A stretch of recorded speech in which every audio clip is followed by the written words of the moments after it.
किसी नगर में एक ब्राह्मण रहता था। वह अपनी पत्नी से बहुत प्रेम करता था। उन दोनों को श्राप था कि वे अलग अलग खाना नहीं खा सकते। जब भी खाएंगे साथ खाएंगे, नहीं तो वे बकरी बन जाएंगे। इस तरह काफी दिन निकल गए और दोनों में से किसी ने अपना वायदा नहीं तोड़ा। दोनों एक दूसरे के साथ ही खाना खाते थे, पर एक दिन उस ब्राह्मण की पत्नी ने अपने बच्चों को खाना देते समय उस खाने में से चखने के लिए एक कौर खुद खाकर देख लिया। उस समय क्योंकि उसका पति वहां था नहीं, सो उसकी पत्नी तुरंत ही एक बकरी बन गई। जब वह ब्राह्मण घर आया तो उसने देखा कि एक बकरी उसके घर के चारों तरफ घूम रही है। यह देखकर वह बहुत दुखी हुआ, क्योंकि वह तुरंत ही जान गया कि वह बकरी और कोई नहीं बल्कि उसकी अपनी प्यारी पत्नी थी। उसने उसको अपने घर के आंगन में बांध दिया और उसकी बड्ढी सावधानी से सेवा करने लगा। कुछ साल बाद उसने दूसरी शादी कर ली, पर उसकी दूसरी पत्नी उसकी पहली पत्नी के बच्चों के साथ बिल्कुल भी अच्छा व्यवहार नहीं करती थी। वह तो उनको खाना भी बहुत कम देती थी। वे बच्चे बेचारे बहुत परेशान रहते थे। उनकी बकरी माँ उनकी शिकायतों को सुनती रहती, पर वह बेचारी भी कुछ नहीं कर सकती थी।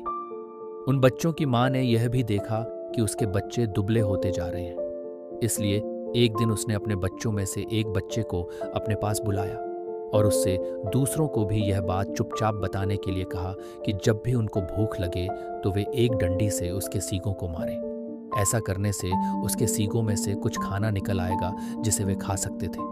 बच्चों ने ऐसा ही किया।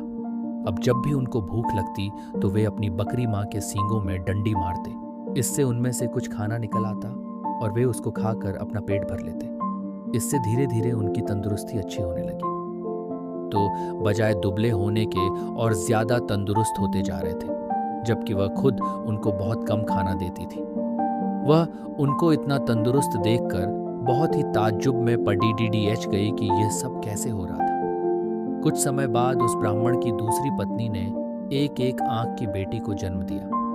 वह अपनी उस कानी बेटी को बहुत प्यार करती थी और उसकी किसी भी जरूरत को तुरंत ही पूरा करने को तैयार रहती थी, जिसको वह समझती थी कि वह उसको चाहिए। कुछ दिनों बाद जब उसकी बच्ची चलने फिरने लगी, बोलने चालने लगी, अच्छी तरह बात करने लगी, तो उसकी माँ उसको दूसरे बच्चों के साथ बाहर खेलने के लिए भेजने लगी।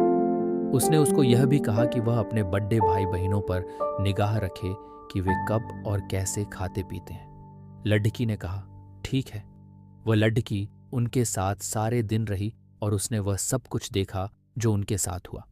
यह सुनकर कि बकरी उसके सौतेले बच्चों को खाना दे रही थी, वह दूसरी पत्नी बहुत गुस्सा हुई। उसने तय कर लिया कि वह उस बकरी को जल्दी से जल्दी मरवा देगी। एक दिन उसने बहाना किया कि वह बहुत बीमार है और अपने इलाज के लिए एक हकीम को बुलवाया। उसने उस हकीम को रिश्वत दी और कहा कि वह उसके लिए दवा के तौर पर बकरी का मांस खाने के लिए बताए।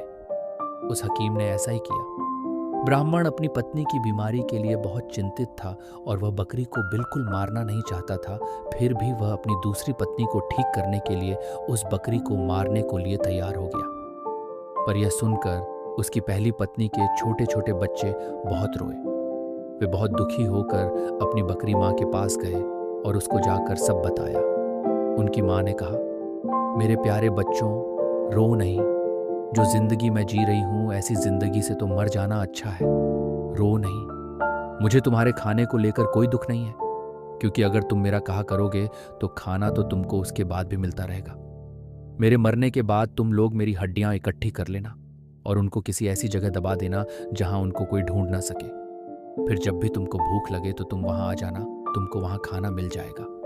उस बकरी ने उनको यह सलाह बद्धे समय से दे दी थी, क्योंकि जैसे ही उसने अपनी बात खत्म की और उसके बच्चे वहां से गए कि तभी एक कसाई अपना बद्धा सा चाकू लेकर वहां आ पहुंचा और उसने उस बकरी को मार दिया।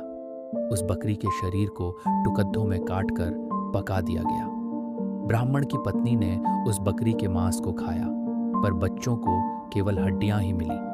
बच्चों ने उन हड्डियों का वही किया जो उनकी बकरी माँ ने उनसे करने के लिए कहा था। उन्होंने उसकी हड्डियां एक ऐसी जगह दबा दी जहां उन्हें कोई ढूंढ नहीं सकता था। जब उनको खाने की जरूरत होती तो वे वहां जाते और उन हड्डियों से खाना मांग लेते और उनको खाना मिल जाता। सो अब उनको फिर से खाना रोज और खूब मिल रहा था। अब वे भूखे भी नहीं रहते थे। उनकी तंदुरुस्ती फिर से ठीक होती जा रही थी। उस बकरी के मर जाने के कुछ समय बाद ब्राह्मण की पहली पत्नी की एक बेटी पानी के नाले में अपना चेहरा धो रही थी कि उसकी नाक की लौंग खुल गई और पानी में गिर गई। एक मछली पानी के साथ साथ उसको भी पी गई। अब हुआ यह कि एक मछियारे ने वह मछली पकड़ डीडीएच ली और राजा के रसोइये को बेच दी। रसोइये ने जब उस मछली को पकाने के लिए काटा तो उसको यह देखकर बड़ा आश्चर्य हुआ कि उसके अंदर तो नाक की एक लौंग थी। वह उसको लेकर राजा के पास गया तो राजा को भी उसमें रुचि हो गई। राजा ने अपने राज्य में यह मुनादी पिटवा दी कि जिस किसी की भी नाक की लौंग खो गई हो वह उसको राजा से आकर ले जाए। कुछ ही दिनों में उस लड़की का भाई राजा के पास आया और बोला कि वह नाक की लौंग उसकी बहन की थी। उसकी यह नाक की लौंग उसका चेहरा धोते समय नाले में गिर पड़ी थी। राजा ने उस लड़की को बुलाया तो वह उसकी सुंदरता और अच्छा व्यवहार देखकर इतना प्रभावित हुआ कि उसने उससे शादी कर ली और उसके परिवार की भी खूब सहायता